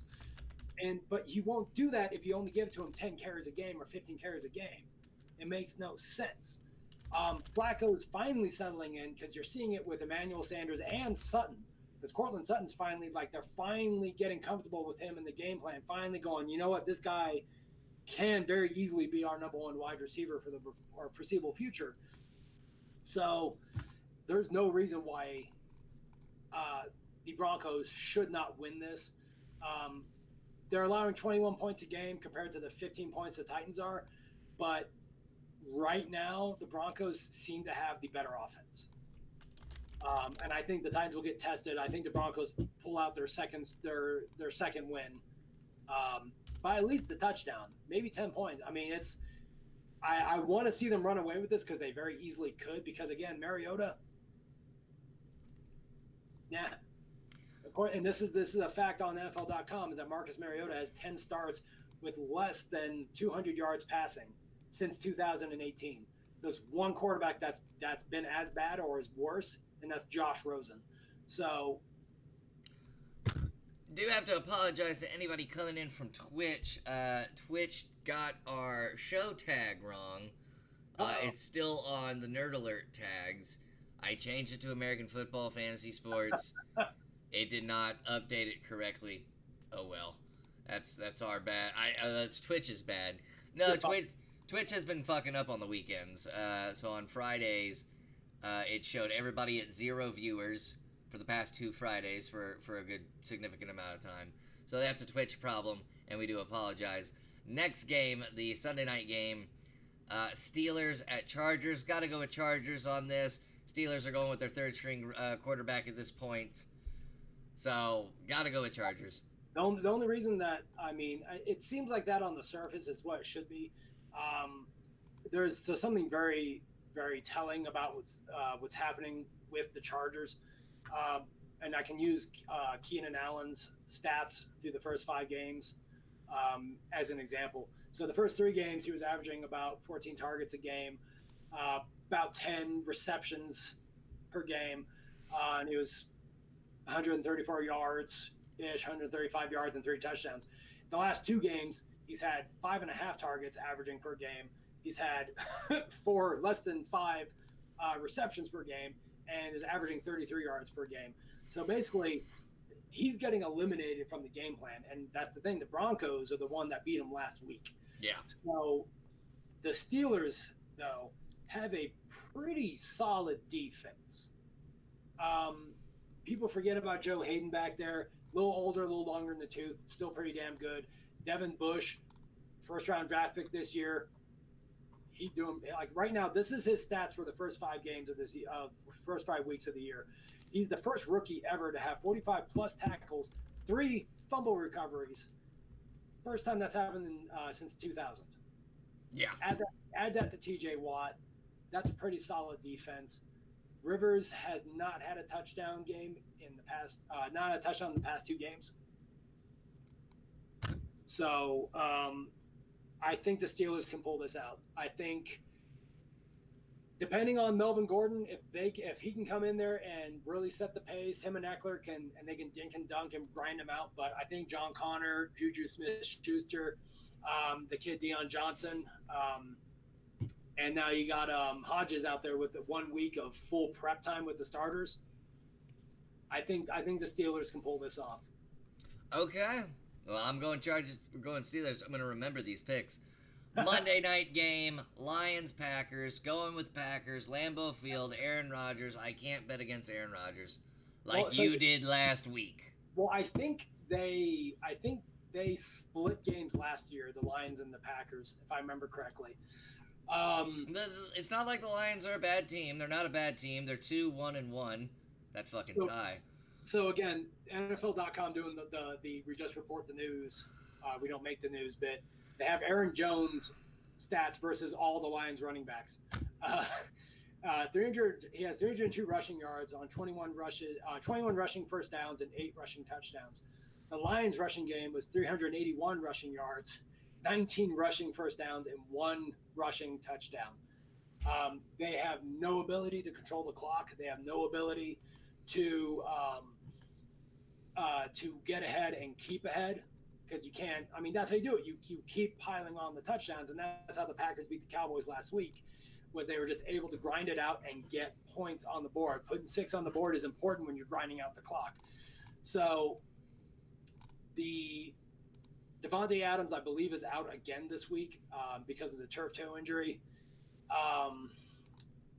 Stafford has a pretty good record recently against the Packers. He hasn't had a turnover or an interception, I should say, in the past games, 4 games against the Packers.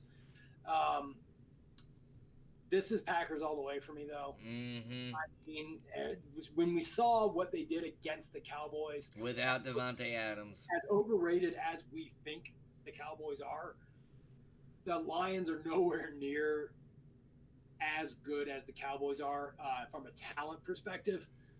So the Lions are 30th in pass defense this year. Aaron Rodgers is going to torch them. Well, that's the thing. They've only allowed 4 passing touchdowns, but here's a fun little stat, too, is that Aaron Rodgers has had fewer than 250 passing yards in 4 of the 5 games this year. Now, he's not tearing it up like we're accustomed to Aaron Rodgers doing that, and that's the first year of LaFleur. And he's happy because he's got a defense that's playing hard for once, and he's got a running back. Aaron Jones, like, even though we talked about those stats before, he doesn't put up a ton of yards, but he can still get you a touchdown, get you 2 touchdowns in a game. Or like last week, he can get you 4. So when you don't have to throw the ball all that much, the whole team's better. You're obviously winning if you don't have to throw the ball. Yeah. So I think this is going to be another game where Aaron Rodgers may not have a passing touchdown, may have less than 250 yards passing. Aaron Jones could easily go off. I mean, Matt Patricia is no slouch. I mean, they're in the plus column right now with 2-1-1, but they're going to go 2-2-1 at the end of this game. I think the Packers take this, and pretty convincingly. It's a rivalry game, but I don't think it's going to be an Aaron Rodgers Hail Mary like it has been in the past. I mean, I'm just not going to sleep on the man. Just not gonna sleep on the man at all. I wouldn't either, and that's so right now the quarterback comparisons right between the two of them is that Stafford actually has a better passer rating, mainly because he has more yards, more passing yards per game, and he actually has more passing touchdowns, 9 touchdowns to 6 touchdowns for Aaron Rodgers. It's just I think this tells you about how the teams are constructed. Stafford does not have a running game. His defense is not as strong.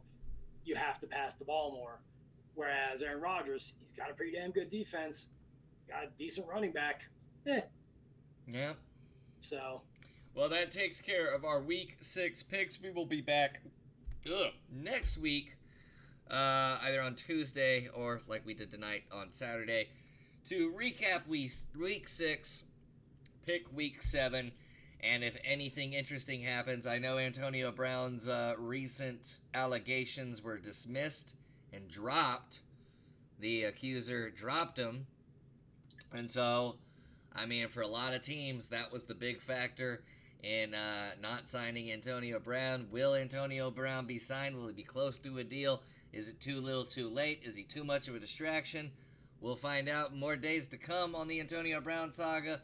But if any other saga starts to happen, we will talk about it here for Armchair Gridiron, Episode 5. I'm Dan. I'm Chris. And we'll see you guys next week. Thank you for watching. Let's go away on one more ad, and later tonight, or in a couple hours, the Insomniac stream will continue with Eternal, so you guys can watch, get your loot drops, all that. But for Armchair Gridiron, thank you so much, guys. We'll see you next week. Adios. Boop.